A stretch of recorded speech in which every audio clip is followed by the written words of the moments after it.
Give God 90, where we're not afraid of the tough biblical questions, because we will dig through the language, the culture, and the history to find the truth revealed in the words of our Creator.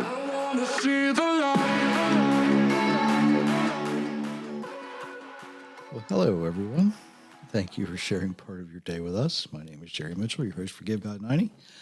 Attempting to supervise is Myra. I'm not doing a good job tonight, but hi, everyone. Oh, my. We have fun while we're doing this. You wouldn't know how much fun it is when we're sitting here doing this. Oh, goodness gracious. If you haven't been to the website lately, like in the last 3 weeks, it's okay. I actually haven't had a chance to update it as much as I wanted to. We've just been busy. There's a lot of things going on in December. There's still time if you want to take the initiative and give something away this season. Books are a great thing. Any of the three, or you can give away I guess we could call it a trilogy now. You can give away the trilogy. That's fine too. If you like what you hear when you're listening, don't be afraid of the share buttons or the like buttons. Do yourself and everybody else a favor. Subscribe to whatever platform you're listening on. And like a lot of people, don't be afraid to comment, either directly on the app, on the Spreaker, the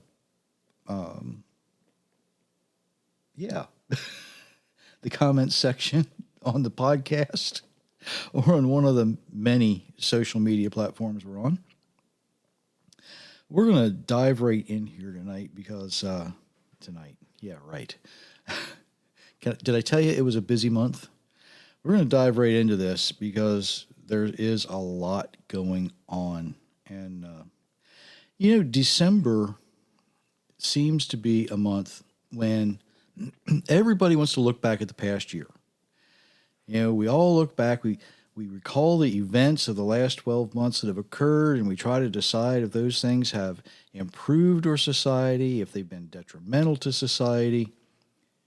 But we look back, and I don't know about other nations, but in the United States, it seems like from here until the 1st of January, all the news shows are going to be full of the things that have happened, and that's all of the editors get to decide which stories they're going to publish about which events occurred, and they offer their own opinion.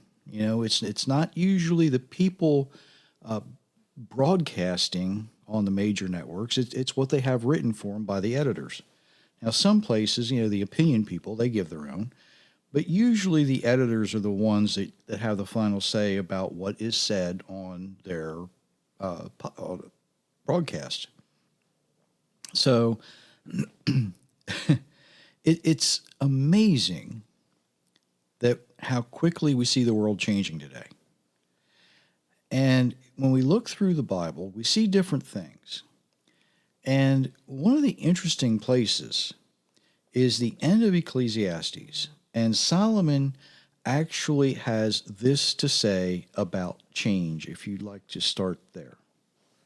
Remember your Creator in the days of your youth, before the days of adversity come, and the years approach of which you will say, I find no pleasure in them, before the light of the sun, moon, and stars is darkened, and the clouds return after the rain. On the day the keepers of the house tremble and the strong men stop.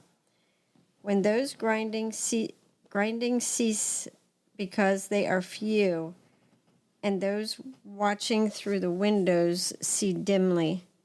When the doors to the street are shut and the sound of the mill fades away. When one rises at the sound of a bird and all the daughters of song grow faint. When men fear the heights and dangers of the road. When the almond tree blossoms, the grasshopper loses its spring, the caper berries shrivel, for then man goes to his eternal home, and mourners walk the streets.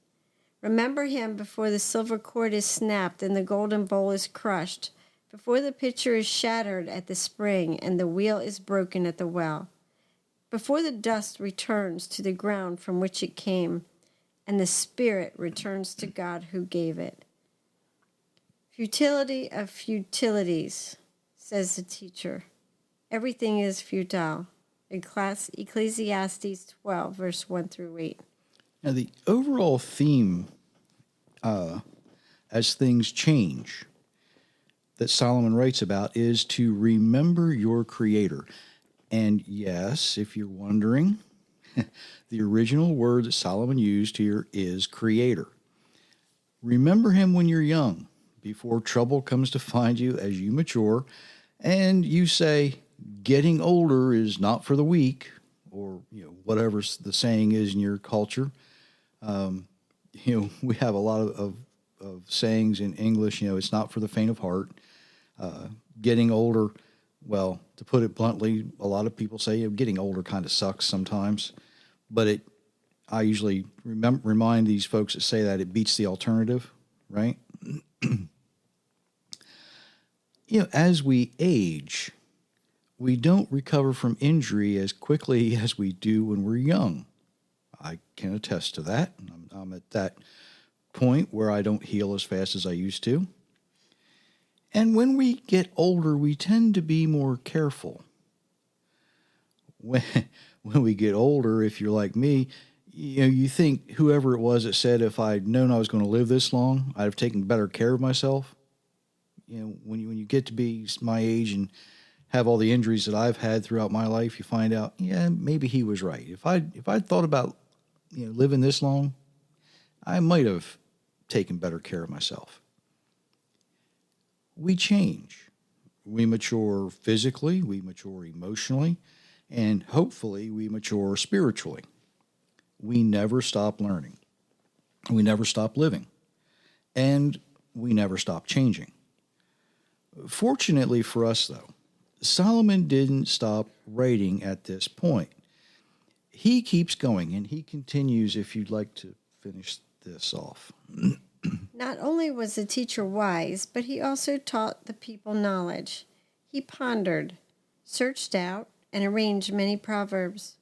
The teacher searched to find delightful sayings and to record accurate words of truth. The words of the wise are like goads.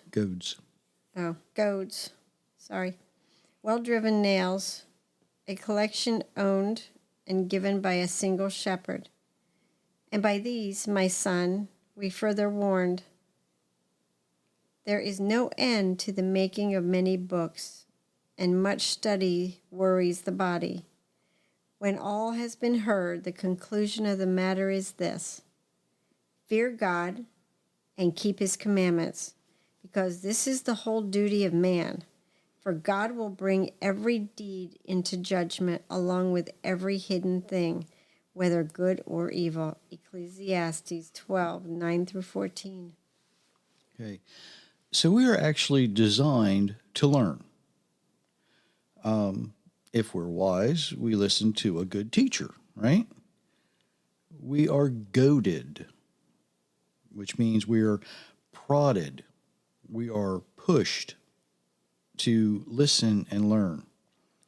Sometimes a good swift kick in the seat of the pants is needed to keep our attention focused on what it needs to be focused on.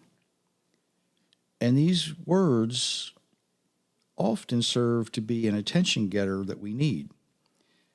And of course, Solomon continues the idea of his father David when he refers to a single shepherd from Psalm 23, Jehovah is my shepherd. I know a lot of English Bibles out there say the Lord is my shepherd, and most of it should be all in capital letters, but when David wrote that, it wasn't Lord. He used a tetragrammaton, the Yod He Vav He. And even the greatest shepherd sometimes will allow a herd to drift a little bit, as they're out grazing and searching for food, but he doesn't let them stray very far. And sometimes something happens, and it will scatter a flock, and they need to be, found. They need to be brought back. And there are some times when we, allow ourselves to wander off into some fantasy of our own persuasion. And often the physical world around us will slap us back into reality. Sometimes figuratively, figuratively, I can't talk for some reason. Sometimes, it's literal. Sometimes you do get slapped back into reality. Solomon writes, "There's no end to the making of books." I hate it when I read that verse because I don't want to write another one. And he also writes that, a lot of study makes us tired. We guess at some things and we worry about others. We speculate what the meaning of some things are, but then we blindly accept somebody else's meaning of other things. But finally, when all is said and done, when everything's over, we realize that we are here to learn for one reason. We're here so that we can learn the Creator's commandments and do them. Not simply talk about them as if they were some grandiose concept that's been left behind in the past. That's what some people treat it like. But we're actually supposed to apply the Creator's instructions to our lives, even today. Yeah, I mean all of them that we are able to apply. Because no matter if we are good or evil, we will be judged on the things we do, not the words we say. It doesn't matter what we say or think. You're going to be judged on what you do. Now, for the next few weeks, I'm sure you're going to hear people, read the stories of events that happened over the last year. You might be listening to the radio, listening to television. Maybe you'll read it in a newspaper or magazine or online somewhere, and how these things affected our lives. What the editors of those news stories will say, they may not agree with your worldview. They may not agree with what we read in the Bible. And many of us get tired of hearing all of these things rehashed over and over and over again. You know what I'm talking about. Oh, the top 10 news stories of 2022 and how they affected your life. That seems to be a favorite headline this time of year, right? I know, like many people, I get tired of hearing of the same things. What are the top 10 songs of the year? A lot of us grow weary of how the last year, the events went one way or another way, or this caused something to happen, and this was a reaction to it. Some people I know, they even get tired when they study the Bible and they say, "What's the use? I'll never be able to understand it." And I hear that a lot. But here's the bottom line. We don't always need to understand why people like the Kardashians are doing the things they're doing. We don't need to understand why the leaders of the world are attempting to turn the world over to evil. We don't even really need to know or understand the most minute details of why our Creator allows these things to happen.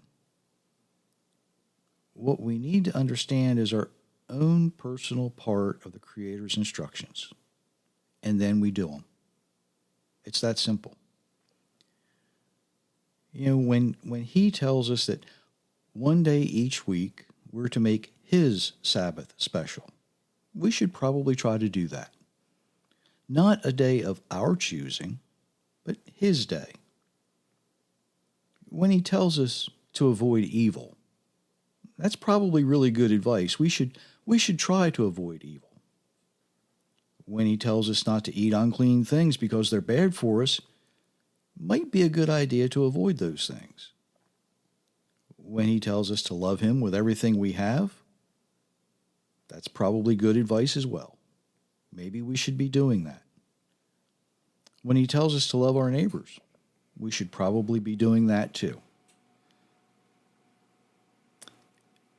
There are things we don't need to worry about.